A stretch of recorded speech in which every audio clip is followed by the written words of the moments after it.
대만 사람 엘리바스가 대답하여 이르되 사람이 어찌 하나님께 유익하게 하겠느냐.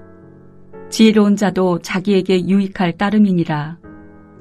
내가 의로운들 전능자에게 무슨 기쁨이 있겠으며 내 행위가 온전한들 그에게 무슨 이익이 되겠느냐. 하나님이 너를 책망하시며 너를 신문하심이 너의 경건함 때문이냐. 내 악이 크지 아니하냐. 내 죄악이 끝이 없느니라. 까닭없이 형제를 볼모로 잡으며 헐벗은 자의 의복을 벗기며 목마른 자에게 물을 마시게 하지 아니하며 줄인 자에게 음식을 주지 아니하였구나. 권세 있는 자는 토지를 얻고 존귀한 자는 거기에서 사는구나. 너는 과부를 빈손으로 돌려보내며 고아의 팔을 꺾는구나.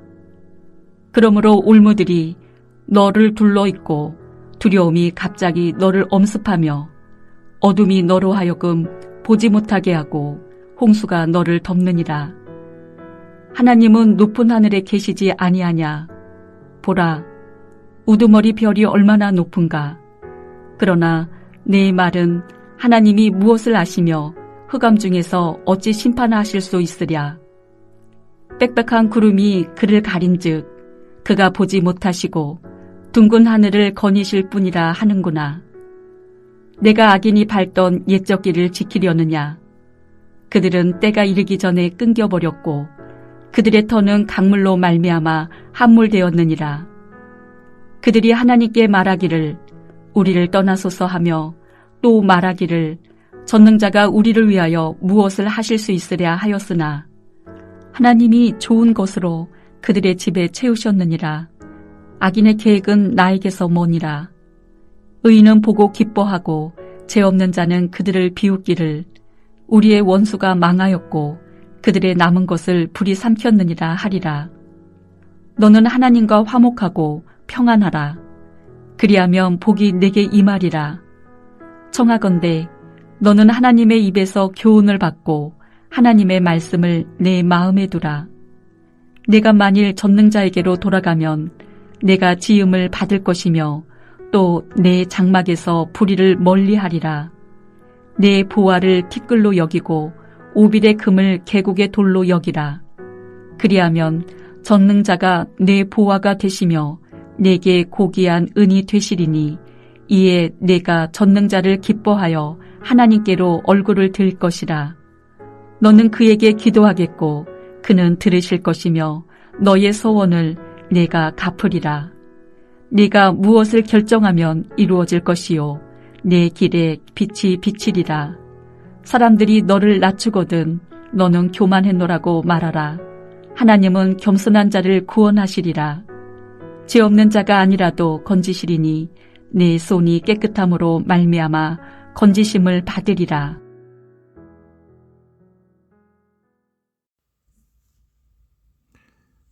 오늘 묵상 본문은 구약 욥기 22장 1절부터 30절까지 말씀입니다. 겸손한 마음을 주소서라는 제목으로 은혜를 나누고자 합니다. 어느 목사님께서 이런 말을 하신 적이 있습니다. 하나님께서 사람을 지으실 때 귀를 2개 만드시고 입을 1개 만드신 이유는 말하는 것보다 2배 열심히 들으라는 이유라고 그런 이야기였습니다. 신약 성경 야고보서에서도 듣기는 속히하고 말하기는 더디하라는 권면이 있음을 기억할 때 우리는 경청해서 듣는 것이 참 중요함을 깨닫습니다. 상담에서도 미러링이라는 기술이 있습니다. 상대방이 말을 할 때 듣는 사람이 상대의 말을 반복하여 되묻는 기술입니다. 자신이 한 말을 상대방이 다시금 들려주었을 때 말하는 사람은 듣는 이 사람이 내 이야기에 집중하고 있다는 느낌을 가지게 됩니다. 동시에 자신이 한 말이 상대방에게 정확하게 전달되고 있는지를 또한 알 수 있습니다. 욥기는 욥과 친구들과의 대화가 대부분을 차지하고 있습니다. 욥이 말하면 친구들이 제대로 들을 수 있어야 하는데 우리는 그렇지 못한 모습을 보게 됩니다. 특히 오늘 본문 욥기 22장의 내용은 욥과 친구들 사이의 세 번째 논쟁의 시작이라 할 수 있습니다. 엘리바스가 먼저 시작하는데요. 오늘 본문을 읽다가 보면 엘리바스가 정말 욥이 하는 말을 경청했는지 의심이 듭니다. 욥은 자신의 친구들에게 전달하고자 내용이 이런 것이었습니다. 자신은 이러한 환난을 당한 만큼 하나님 앞에서 죄를 지은 적이 없다. 왜 이런 고통을 겪어야 되는지 모르겠다는 것입니다. 그래서 자신의 의로움을 아시는 하나님께 그 이유를 묻고 싶다는 것입니다.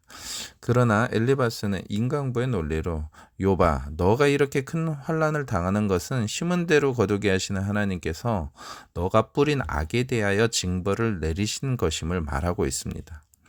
그래서 오늘 본문의 단락 구분은 네 부분으로 나눠질 때 그 첫 번째가 1절부터 5절인데 징벌은 바로 죄의 증거라는 내용입니다. 그리고 이어서 엘리바스는 욥이 짓지도 않은 죄의 목록을 이야기하면서 욥이 지은 이러한 엄청난 죄로 인하여 이런 벌을 하나님께 받고 있는 것이라고 말을 합니다. 참으로 욥 입장에서는 억울하고 우라통이 터질 거짓의 말들을 쏟아내고 있습니다. 그 내용이 6절부터 11절 사이 나옵니다. 세 번째 단락인 12절부터 20절 사이에서는 하나님에 대한 욥의 잘못된 생각을 지적하는 엘리바스의 충고들이 나오는데 실은 욥은 그런 생각을 한 적이 없습니다.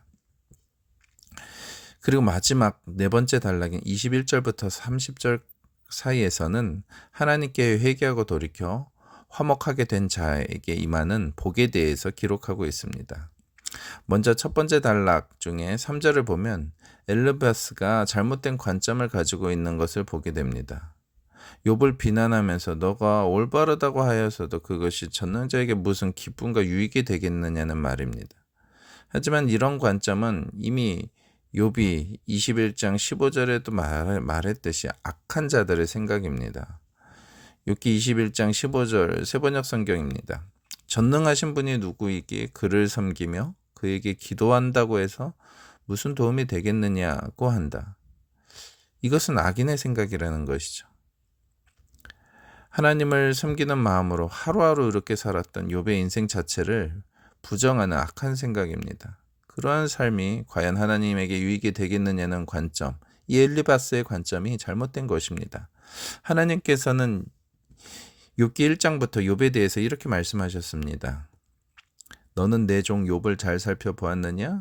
이 세상에는 그 사람만큼 흠이 없고 정직한 사람, 그렇게 하나님을 경외하며 악을 멀리하는 사람은 없다라고 하나님께서 욥의 의로운 삶을 보시며 자랑스럽게 사탄에게 하시는 말씀이 기록되어 있습니다. 6절부터 11절 사이에서는 욥이 행하지도 않은 죄악을 행했다고 거짓으로 고발하는 엘리바스의 말이 나옵니다. 욥은 부자면서 가난한 자를 돕지 않았고 친족의 재산을 빼앗았으며 과부들을 빈손으로 돌려보내고 고아들을 학대하였기에 이런 벌을 받고 있는 것이라는 것입니다. 욥은 엘리바스의 말과는 정반대로 살았는데도 엘리바스는 인과응보의 관점에서 그의 죄를 유추해서 잘못된 관점으로 고발하고 있는 것입니다. 세 번째 단락인 12절부터 20절 사이에는 하나님에 대해 욥이 가지지도 않는 생각들을 엘리바스가 말하면서 그 생각이 잘못되었다고 고발하는 내용입니다. 욥의 하소연을 듣고 엘리바스가 잘못 해석한 것입니다. 그가 욥의 생각을 잘못 해석한 것이 특별히 13절에서 14절에 나옵니다. 하나님께서는 구름 속에 숨어 계시면서 다만 하늘에서만 왔다 갔다 하실 뿐이라는 잘못된 생각을 욥은 버려야 된다고 말을 하고 있습니다. 17절에는 악인들의 말을 인용하면서 마치 욥이 그렇게 하나님을 향해 말한 것처럼 거짓말을 지어내며 그를 공격합니다. 바로 악인들은 하나님으로부터 멀리 있기를 바라면서 상관하지 말라는 것이죠. 하나님이 인간 삶에 개입할 능력이 없다는 주장입니다. 욥은 오히려 그와 반대 이야기를 했었습니다. 결국 엘리바스는 마지막 단락인 21절부터 30절에서 하나님께 회개함으로 주님과 화해할 것을 권면합니다. 그렇게 한다면 하나님의 구원의 은혜와 기도응답의 축복을 경험하게 될 것을 충고합니다. 이 모든 엘리바스의 말 속에 들어있는 이 잘못된 책망은 그가 욥의 말을 제대로 듣지 않았고 욥의 삶을 잘 모른 채로 함부로 자신의 생각대로 판단하였기 때문입니다. 우리는 고통 가운데 있는 성도, 큰 어려움 가운데 있는 친구들의 말을 듣는 경우가 종종 있습니다. 그때 진정 그들의 입장에서 그들의 마음의 소리에 집중하고 있습니까? 아니면 나의 생각으로 판단하면서 그의 말을 듣고 있습니까? 심지어 자신이 하나님의 위치로 올라가 모든 해결책을 알고 있는 것처럼 교만해져서 회개하라고 정죄를 하고 있습니까? 로마서 12장 15절에는 이렇게 나옵니다. 즐거워하는 자들과 함께 즐거워하고 우는 자들과 함께 울라. 우는 자들과 함께 울라는 것은 그들의 아픔에 공감하고 동참하라는 뜻입니다. 그런데 엘리바스는 그러한 낮은 마음이 없었습니다. 자신은 욥보다도 우월하고 의롭다고 생각하고 있습니다. 너무나도 교만한 마음으로 욥에게 충고를 하고 있습니다. 겸손한 마음으로 듣는 것이 우리에게 필요합니다. 이것은 솔로몬이 하나님께 구했던 내용입니다. 열왕기상 3장 9절에 하나님께서 꿈속에서 솔로몬에게 나타나셔서 내가 무엇을 너에게 줄까? 나에게 구하여라 라는 주의 음성을 들었을 때 솔로몬은 하나님께 듣는 마음을 달라고 구합니다. 그것에 대해 12절에 하나님께서는 칭찬합니다. 이제 나는 너의 말대로 내게 지혜롭고 총명한 마음을 준다. 즉 솔로몬이 구한 것, 바로 듣는 마음이 지혜롭고 총명한 마음이라는 것입니다. 그 응답 이후에 나오는 장면이 그 유명한 솔로몬의 재판입니다. 가장 높은 신분의 솔로몬 왕이 가장 낮은 신분의 창녀 두 사람의 이야기에 귀를 기울이고 마음으로 들어서 지혜롭게 판결을 합니다. 우리에게 진정 필요한 것은 이러한 듣는 마음입니다. 마음으로, 우리의 심장으로 연약한 사람들, 고통 중에 처한 사람들의 외침을 들을 수 있어야 됩니다. 우리의 분별과 판단은 그 다음 단계입니다. 먼저 우리의 심장으로 들을 수 있어야 됩니다. 오늘 하루도 주님께서 우리 모두에게 듣는 마음을 허락하시기를 기도합니다. 사랑의 주님, 오늘 하루를 주님 안에서 살아갈 때 우리가 엘리바스처럼 행동하지 않도록 우리에게 겸손한 마음, 듣는 마음을 허락하여 주옵소서. 낮은 마음으로 우는 자들과 함께 울 수 있는 우리 모두가 되기를 소원합니다. 그래서 주님께서 우리의 위로자가 되셨듯이 우리도 고통받는 자들에게 위로자가 되도록 인도하여 주옵소서. 예수님의 이름으로 기도합니다. 아멘.